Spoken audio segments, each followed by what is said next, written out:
Bueno, quizás podamos apagar un poquito las luces. Bueno, antes que nada, muy buenas noches a todos. Buenas noches. Buenas noches. Vamos a encender esto.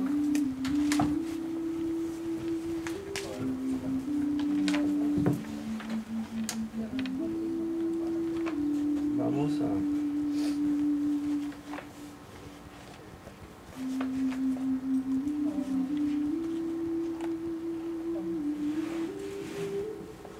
¿Dónde se apagan esas letras? ¿Sí? Pero todavía no me.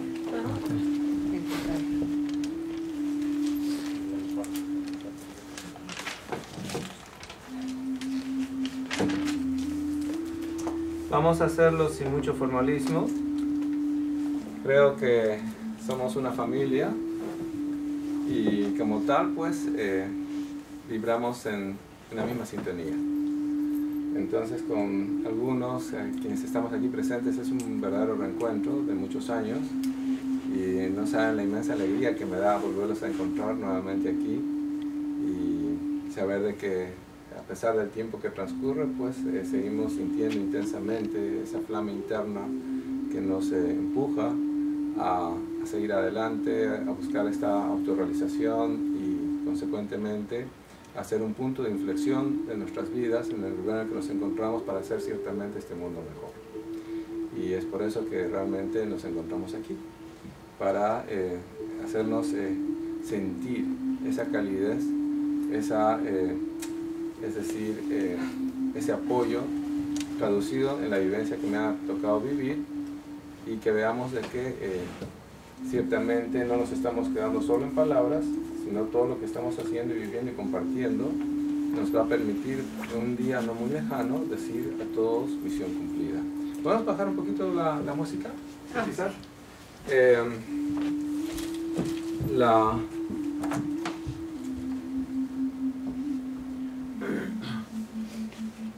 Las luces aquí para que podamos verlo mejor. Perfecto. Está mejor así, ¿verdad? Sí. Gracias, Leti. Bueno, cuando conversábamos con Leticia sobre la posibilidad de compartir un poco la naturaleza de mis experiencias con vosotros, Leti me dice, Luis Fernando, bueno, en realidad por email, ¿por qué no tocamos algo referido a tu experiencia en Venus? Siendo que no hace mucho tiempo tuve mi última experiencia de contacto con estos seres. Quienes ya me conocen recordarán que mi experiencia se remonta a 1977, cuando me encontraba residiendo en el sur del Perú, en la ciudad de Tacna. Tuve la suerte, no solamente yo, sino mi círculo familiar y de amistades, gracias Leti, de ser contactados directos, telepáticamente y a nivel de sueños por seres extraterrestres, quienes nos citaron a 50 kilómetros fuera de la ciudad a un lugar que se llama Chuchuco, donde un grupo de 17 personas fuimos testigos presenciales de la presencia no de una, sino de dos objetos que se presentaron. El primero a una distancia de 2000 metros a las 8 de la noche, que era la hora prefijada para la experiencia de contacto, y este objeto no descendió del cielo, sino que ascendió dentro de la duma de los cerros porque era una parte desértica, lo que nos hizo ver de que ya este objeto se encontraba ahí en el lugar. Este objeto era de forma lenticular, de color amarillo intenso, y toda vez que se presenta, comienza a suspenderse entre los cerros en nuestro delante, a una distancia, como les decía, de 2000 metros. Comienza a encenderse como un foco, iluminando todo el entorno como si se tratase de día, desplazándose lentamente por encima de los cerros y apagando su fuselaje, y encendiéndolo de nuevo y realizando esta operación, este movimiento reiteradas veces hasta hacerse más pequeño, convertirse en un punto y desaparecer en el firmamento, en el horizonte. Segundos después me veo motivado a mirar hacia lo alto del cielo, y lo que había llamado mi atención no era sino la presencia de un segundo objeto, pero de características totalmente diferentes. Esta vez era un objeto de forma alargada, cilíndrica, de color naranja intenso, como si se tratase de un tubo fluorescente. Y a diferencia del primero, este se mantuvo estático en el cielo y de manera diagonal a nuestro punto de referencia, y a diferencia del primero, decía, los tripulantes de este objeto comenzaron a comunicarse nuevamente telepáticamente con nosotros. Y es así que comienzo a recibir una invitación para iniciar un proceso de preparación física, mental y espiritual que me permitiría, según estas comunicaciones, entrar en contacto directo físico con ellos. Ellos sostenían que no podían descender, dado que teníamos que nosotros elevar nuestra tasa vibratoria, puesto que el campo de energía en el que ellos se desenvuelven es mayor, dado el nivel de conciencia en el que se encuentran. Cuanto más evolucionado supimos después, el campo de energía, el campo magnético que emanamos es mayor, la frecuencia vibratoria, lo que hace que sencillamente, de no estar debidamente preparados nosotros, nuestra mente active una herramienta natural que se la conoce como la amnesia. O sea, crearía un desfase en nuestro cuerpo físico, o mental o emocional, activando la amnesia, haciéndonos olvidar justamente el momento propio de la experiencia de contacto. Es así que iniciamos esta experiencia maravillosa con una suerte de seres que provenían no solo del segundo planeta de nuestro sistema solar, sino de distintas partes de la Confederación, como le llaman ellos a la organización a la que pertenecen, y que resumiría, así como las Naciones Unidas en la Tierra, en los mundos evolucionados en la galaxia. Ellos forman una suerte de mundos confederados que se han congregado para apoyar en su proceso de evolución a civilizaciones como la nuestra, que se encuentran pasando de un estado de tercera dimensión de conciencia a una cuarta dimensión, como la que ya, digo yo, nos encontramos en este tiempo, a partir sobre todo y particularmente del año pasado, que con seguridad muchos de vosotros han estado también interactuando y siendo parte de un proceso de sincronización de los tiempos, que es la que vivimos ciertamente el año pasado, ¿verdad? Es así que con los meses entraron en contacto y comunicación estos seres de Venus. Estamos hablando desde 1977, y ellos sostienen que están en el planeta interrelacionándose, no de ahora, sino realmente desde hace mucho tiempo atrás. Quizás en la época, en la historia contemporánea, lo más relevante de los contactos con los seres venusinos es George Adamski, ¿verdad? Quien ustedes seguramente han escuchado mucho hablar de él, dado que estas experiencias se desarrollaron aquí en Estados Unidos. ¿Alguien no lo escuchó? ¿A muchachos? ¿Sí?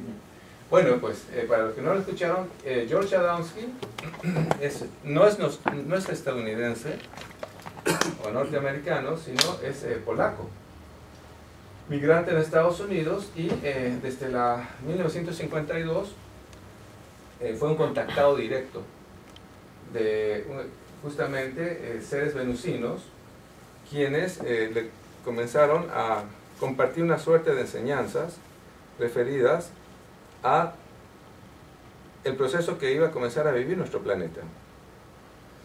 Estos seres, en realidad, que viven en Venus, no son oriundos de Venus. Hace más de 12.000 años, estos seres que viven en Venus llegaron de esta constelación, conocida como las Pléyades, que se encuentra dentro de lo que es la galaxia, conjuntamente con otras civilizaciones que se asentaron, sobre todo las provenientes de Orión, en el 4 de las lunas de Júpiter. Estos seres pleiadianos llegaron a la Tierra y se asentaron justamente en Venus y formaron una colonia. Y esa colonia se desarrolló de una manera semisubterránea. Esta colonia de seres pleiadianos está formada por este tipo de seres. Ustedes los pueden observar, que tienen casi características nórdicas. Realmente tienen cabellos lacios, largos, claros, ojos claros, verdes por lo general, y se han interrelacionado muchísimo con lo que es la civilización humana. No se olviden que tanto en Europa como en América se hace alusión, en Europa por ejemplo, a las musas venusinas, Venus el planeta del amor, sobre todo en Grecia.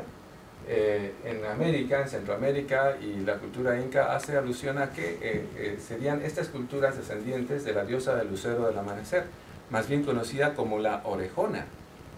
Y el lucero del amanecer, todos sabemos que en esa parte del hemisferio es Venus. y que justamente serían ellos los que habrían creado las condiciones de vida de las primeras culturas americanas. Tanto así que incluso una particularidad de estos seres es que en general en las orejas tienen una suerte de prolongación de su lóbulo, del lóbulo de la oreja. Y los antiguos pobladores, sobre todo de la zona andina, se ponían unos rosetones, ¿se acuerdan?, en las orejas para asemejarse justamente esta casta sacerdotal de los incas a los dioses de los cuales recibían justamente la instrucción. Pues bien, es verdad, son ellos quienes estuvieron estableciendo justamente un puente de comunicación, y así como vino sucediendo en el pasado mitológico y antiguo de la historia de la humanidad, ha venido aconteciendo en la historia contemporánea a partir de los 50, después de la Segunda Guerra Mundial, como les comentaba, con George Adamski, y 20 años después, con quienes hablan. Y aquí hago una analogía de algunas de las experiencias que ha tenido George Adamski respecto a las experiencias de contacto también que hemos tenido nosotros. Por ejemplo, nosotros permanentemente hemos sido testigos presenciales del avistamiento y la manifestación de este tipo de objetos, que es la típica nave con cúpula y con una suerte de esferas abajo. Esta fotografía la sacamos nosotros en Samaipata, del 2004. Y aquí al lado pueden encontrar el tipo de nave que George Adamski ha filmado también y fotografiado. Muy parecida. Yo siempre digo, esta es la versión 2000, esta es la versión 1950.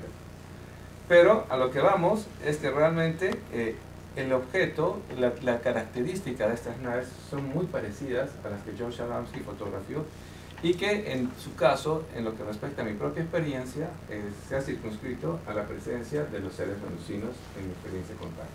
Lo mismo estas naves nodrizas, que han sido fotografiadas por mi persona también en el lago Titicaca, que fue también fotografiada de una manera muy parecida, digo yo, por George Adamski en la década de los 50. En lo que se refiere a mi última experiencia de contacto, a diferencia de lo que viéramos con anterioridad, estos seres de cabellos lacios, claros, ojos claros y de una estatura promedio de 1,80 m, 85 m, mi última experiencia de contacto, sobre todo el año del 2002, se circunscribió a un encuentro con un ser muy parecido al que ustedes observan aquí en la pantalla. Obviamente esta es una representación encontrada googleando en el internet, pero la presencia del ser que se ha manifestado conmigo, quienes han tenido la oportunidad de leer mi último libro, 3 días con los maestros en la abadía de los 7 rayos, recordarán que relato la apariencia física de este ser. Es una maestra venusina que se llama Amani. Y Amani justamente fue la que cumplió un rol muy importante en lo que va de mi preparación en los últimos años. A ver cómo funciona el audio acá. Pues no tengo idea. Pero tienes que completar la No, sí, está, pero bueno. Bueno, lo vamos a dejar con la de la computadora.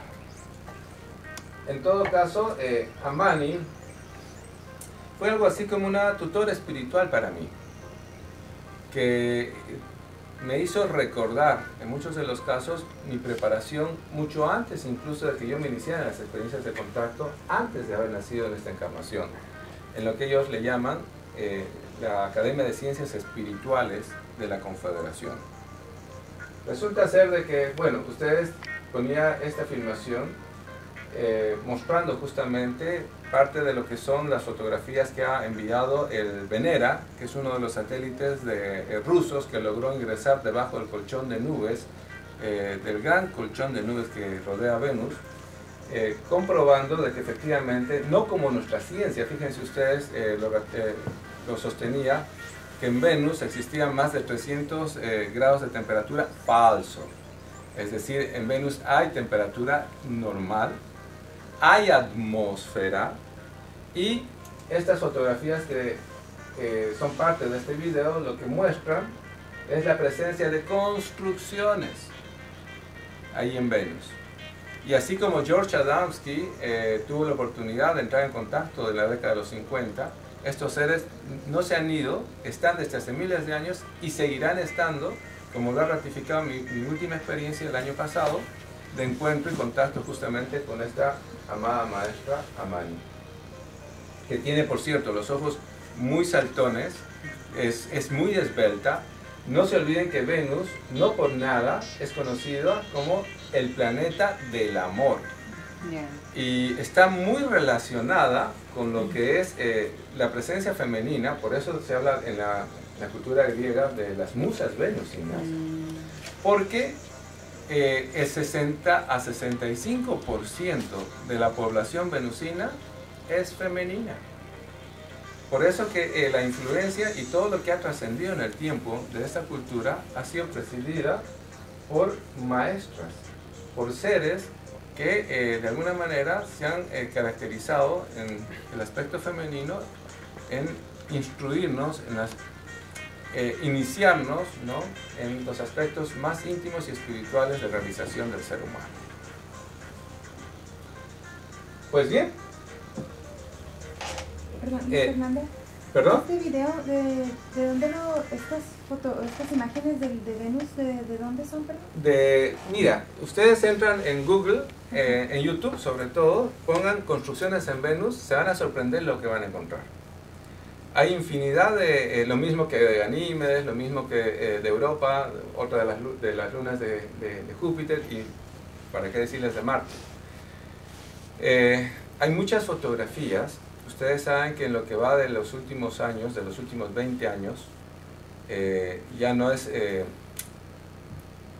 patrimonio de la NASA o de estas empresas espaciales la información que viene llegando, porque entra por señales, ¿verdad?, de ondas, que las puede, si uno tiene la tecnología adecuada, recepcionar. Por eso que mucha de la información que iba enviando, ya sea los transbordadores, la estación espacial, tanto el Mir, de la ex Unión Soviética, como de la actual Estación Espacial Internacional, es no pirateada, sino permanentemente hay mucha gente que puede captar y bajarse esa información. Filmaciones y demás que son siendo top secret todavía para los gobiernos, sobre todo de las grandes potencias. Muchas personas que las bajan estas o que reciben lo mismo, esta información, las ponen al alcance, las estudian, las analizan y caen en cuenta de que el material en realidad fílmico fotográfico es filtrado en realidad por la NASA para ponerlo en sus blogs, en sus páginas y cambiada, alterada realmente. Entonces yo les invito a que entren en internet, en YouTube, en Google, pongan construcciones en Venus o vida en Venus y van a ver la cantidad de fotografías de construcciones que son semisubterráneas, tal como yo desde hace más de 20 años, los que han tenido la oportunidad de escucharme, vengo sosteniendo. La vida en Venus se ha desarrollado de una manera semisubterránea. Y esto no porque realmente el planeta no tenga las condiciones de poderlo hacerlo sobre superficie, sino porque simple y llanamente, cuanto más evolucionada la civilización, más en contacto se encuentra con lo que es la energía telúrica. No se olviden que los antiguos pobladores de América, del Oriente, ellos desarrollaban y manejaban perfectamente lo que se conoce el movimiento geomagnético de la energía planetaria. Hacían pirámides para conectar lo que era la energía telúrica con la energía cósmica. Siempre manejaban lo que era justamente el movimiento armónico y equilibrado de la energía telúrica para la realización del ser humano. Pues bien, entre las cosas más destacadas que ellos me compartieron fue justamente el hecho de que, a ver, permítame, vamos a ver qué hay por acá, de que el planeta, por ejemplo, en lo que va de los últimos 30 años, ha tenido una suerte de cambio de vibración.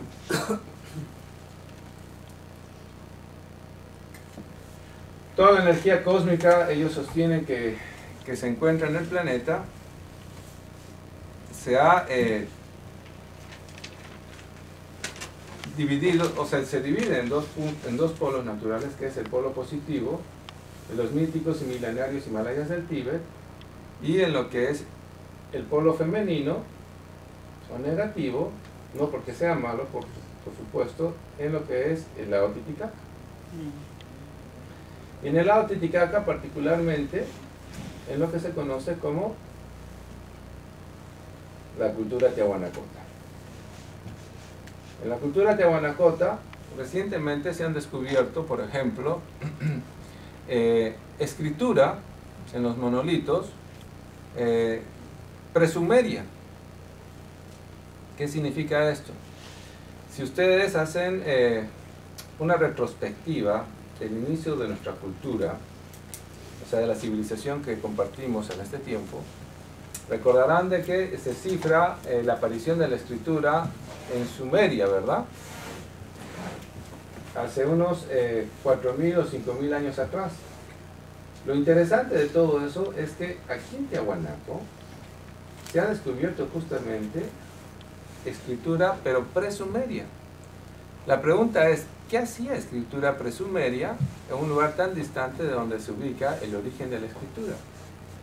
La experiencia de contacto con estas civilizaciones que nos asisten, desde 1977 en mi caso, nos ha hecho ver de que la historia, tal como nosotros la conocemos, está muy mal contada.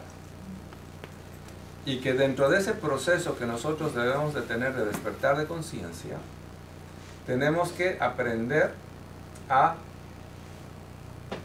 reconocer nuestro verdadero pasado para poder comprender nuestro presente y, comprendiendo nuestro presente, planificar nuestro futuro.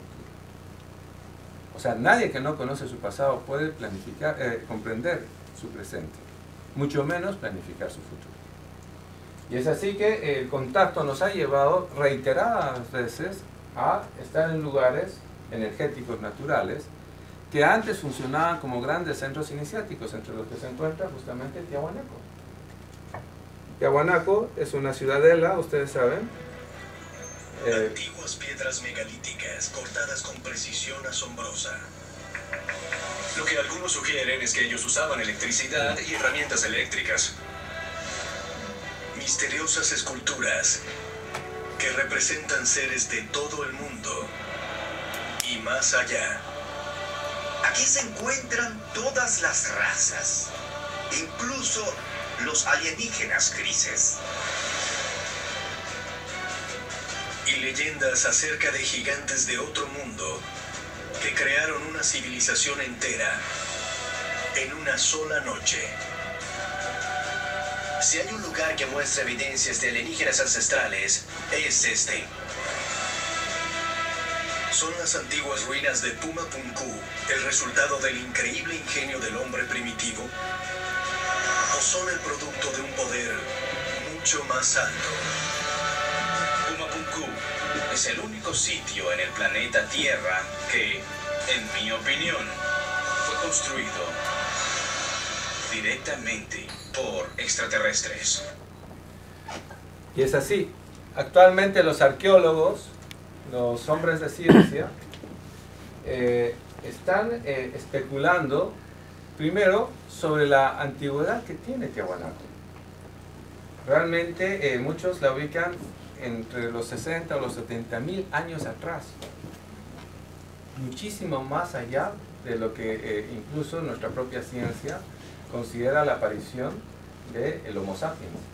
ustedes saben de que el Homo sapiens se piensa, según los estudios antropológicos, que ha aparecido en la Tierra a partir más o menos de hace 40 y algo más de miles de años atrás. O sea, hace unos 40.000 años atrás. Entonces, las construcciones actuales, las investigaciones actuales de las antiguas ruinas arqueológicas, tanto de Tiahuanaco como las de distintas partes del mundo, o los descubrimientos, ustedes, no sé si vieron en lo que va de la última semana, una reiterada información del descubrimiento de una pirámide grandísima, ¿verdad? En medio del mar, ¿verdad? Sí.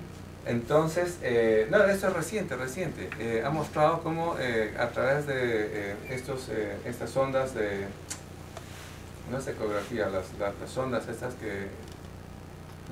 marítimas que hacen los pescadores para buscar los bancos de peces, pues descubrió una pirámide mucho más grande que todas las descubiertas actualmente en la Tierra, ¿verdad?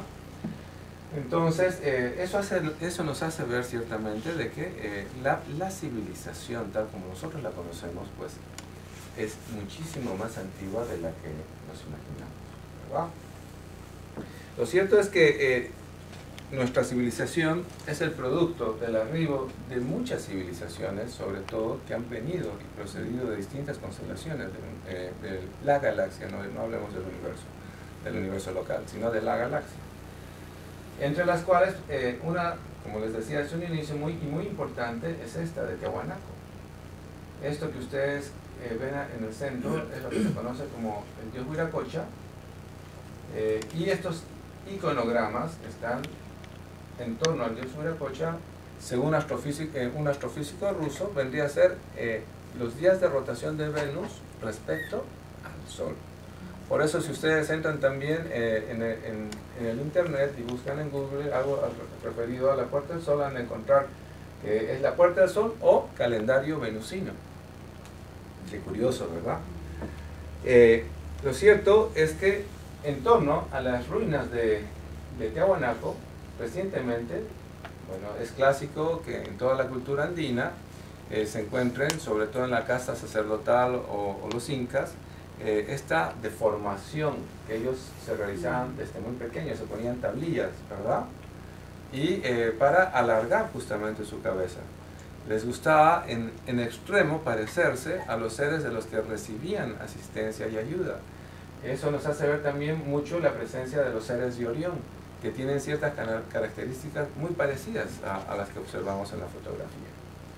Y efectivamente, hace unos meses atrás, estuvimos justamente en Tiahuanaco y se dio el descubrimiento también de otro grupo de esta casta sacerdotal, en la que se puede evidenciar realmente este tipo no son malformaciones, sino de deformaciones creadas voluntariamente desde el momento de la niñez en adelante.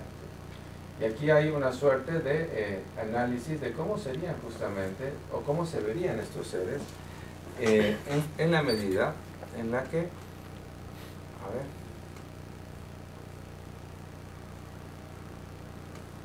no se llega a ver la pantalla completa, pero bueno. Este cristal, Déjalo ahí. ya está. Así pues, Tiahuanaco ha sido permanentemente un gran centro de poder. Esto que ustedes observan es lo que se conoce como la fortaleza de Calasasaya, y ahí se encuentran, fíjense ustedes, una suerte de construcciones pero perfectamente concebidas, según como han podido ver en esa pequeña introducción en el documental que les presentaba. Actualmente se sabe que las piedras con las que fueron concebidas estas ruinas son la segunda más dura que se encuentra en la Tierra.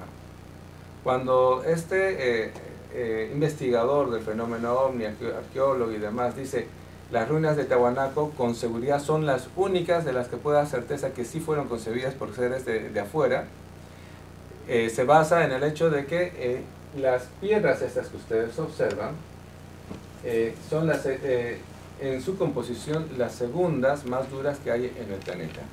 O sea, la única manera en la que se puede labrar esta piedra es a través del diamante. Solo con diamante se pueden labrar estas piedras. Y además lograr esa precisión a la que realmente llegaron justamente estos antiguos pobladores de esta zona andina. Pues bien, aquí justamente en Tiahuanaco, en las repetidas experiencias de contacto de las que hemos sido parte, hemos sido también testigos presenciales de la presencia, como acá ustedes pueden observar, la típica nave lenticular, aquí está, que está girando sobre su propio eje y al girar pues forma una especie de vapor, porque quienes han tenido la oportunidad de estar en la zona andina recordarán de que sobre todo en la época invernal baja tanto la temperatura que incluso hasta las piedras revientan por el frío. Es tremendo, no lo recomiendo, por cierto, estar de madrugada en esos lugares. Sin embargo, aquí se puede ver cómo el objeto está girando y al girar, por la intensidad del frío en el ambiente, está generando una especie de vapor. Es muy particular este avistamiento, realmente muy lindo.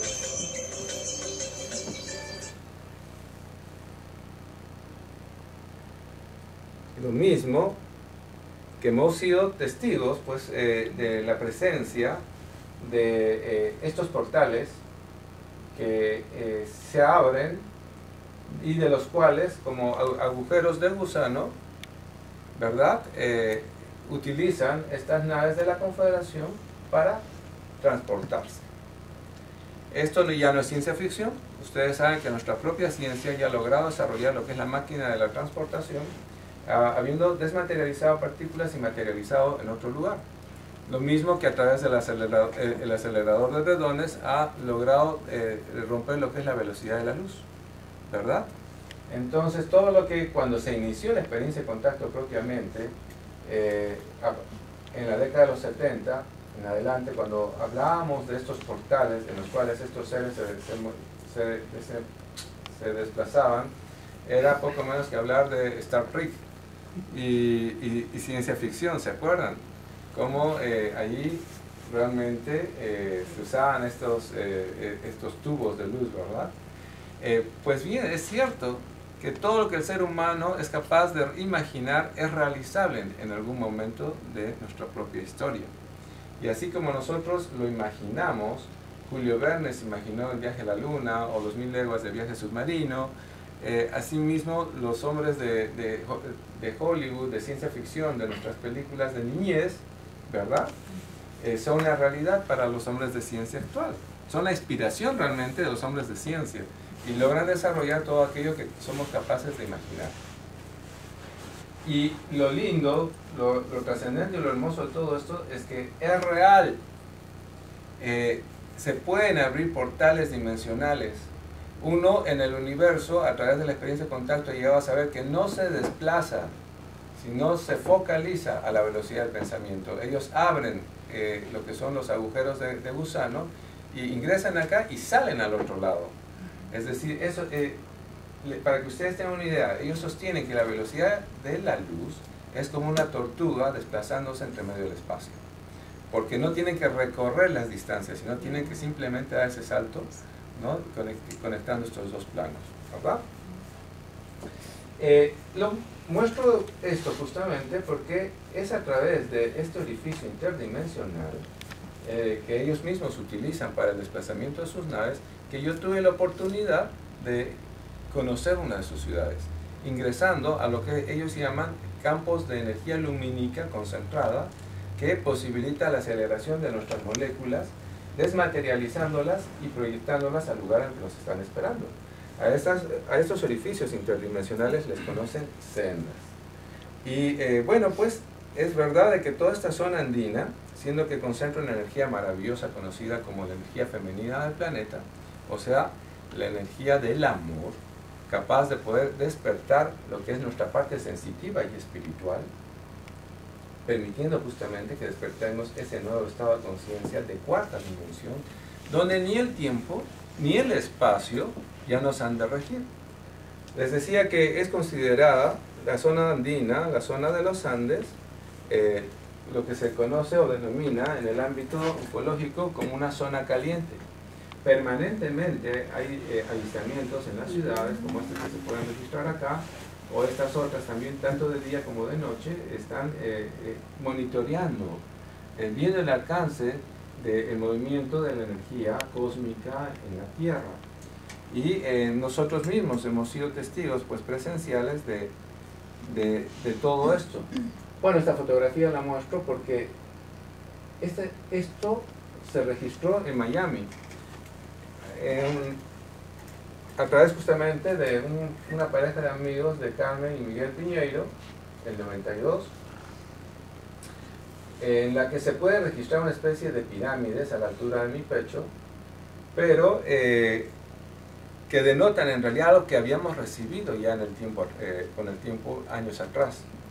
Una de las ayudas que nos dan los guías extraterrestres es justamente una suerte de pirámides que ellos les llaman cristales de cesio, que las integramos en nuestro pecho a la altura unos centímetros por encima del timo, y toda nuestra red electronerviosa la asimila entre lo que es el cuerpo físico y el campo etérico, permitiéndonos tener un antenaje extra que vincula específicamente lo que es la energía del corazón con la garganta. Por eso, de ser una persona muy tímida en mi época de adolescente y de juventud, ahora que tengo 75 años, ¿no? Me he vuelto muy extrovertido y un hablador, es decir, impedernible. Pues bien, resulta que esta es otra, bueno, la relación que había de las naves venusinas, justamente, el momento que soy invitado a ser parte de la experiencia de contacto físico con los guías, sobre todo de Venus,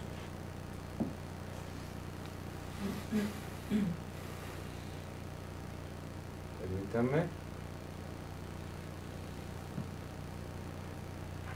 Soy invitado a esto que vamos a reproducir acá. El momento que se presentan normalmente las naves en zona para preparar lo que es la experiencia de contacto propiamente ahí en los Andes, donde se han ido desarrollando mis últimas experiencias, sobre todo el contacto con la maestra Venusina Amani. Me desplacé justamente, y esto es lo que es el Sendra. En la noche se abre como una especie de campo de energía azulado, resplandeciente, como si existiese una ventana.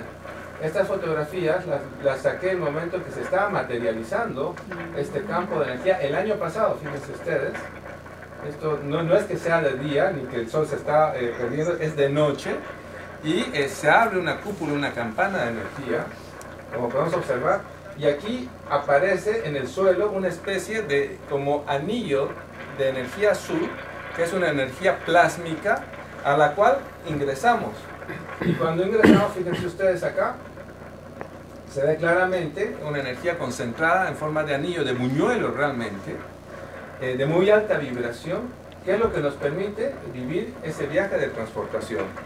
En lo que se refiere a mi experiencia de contacto, justamente a través de estar aquí presente, pude desplazarme a el segundo planeta de nuestro sistema solar, que es Venus, donde efectivamente tuve la suerte, digo yo, de ser testigo presencial de la existencia de esta excepcional civilización. Y ahí lo primero que me llamó la atención fue justamente el ver de que el cielo venusino, muy a diferencia de lo que nosotros tenemos acá, un cielo estrellado, porque efectivamente se encuentra rodeado por un gran colchón de nubes, produce esto que observamos, es decir, una especie de aurora boreal permanente, producto del ingreso del viento solar en la atmósfera venusina, que está cargada de mucho movimiento en las nubes. Produce una sensación maravillosa realmente, de multicolores, como ráfagas multicolores. Y esto fue lo que más me llamó la atención, realmente al tiempo en que de estar en un cielo particularmente estrellado ahí en la cordillera de los Andes a más de 3.800 metros de altura, ya se pueden imaginar ustedes, es como si uno pudiese extender la palma de la mano y agarrar las estrellas, de estar en ese cielo maravillosamente estrellado. Cuando ingreso a este campo de energía lumínica concentrada, comienzo a sentir una suerte de vértigo, de calor, de presión en el pecho, en la frente, en la sien, una especie de sonido muy sutil, y siento como si una gran ventosa me comenzase a succionar, a jalar hacia adelante. Y después de varios meses de intensa preparación en la que yo había estado relacionándome en experiencia de contacto con las naves en las que estos seres se nos acercaban, muchas veces en formación, otras veces en desplazamientos erráticos, otras veces muy cercanas a nosotros, en la cual incluso apagaban su fuselaje, pudiéndosele ver una hilera de ventanillas y seres observándonos detrás.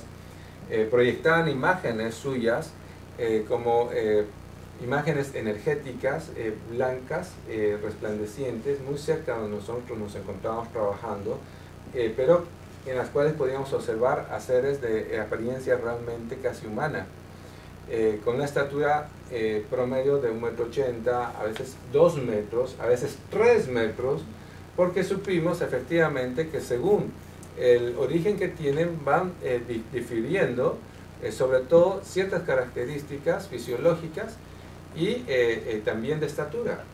Hay seres que provienen, por ejemplo, a modo de anécdota, de la constelación del Alfa Centauro, de un planeta al que ellos le llaman Apu, y son seres de 3 metros.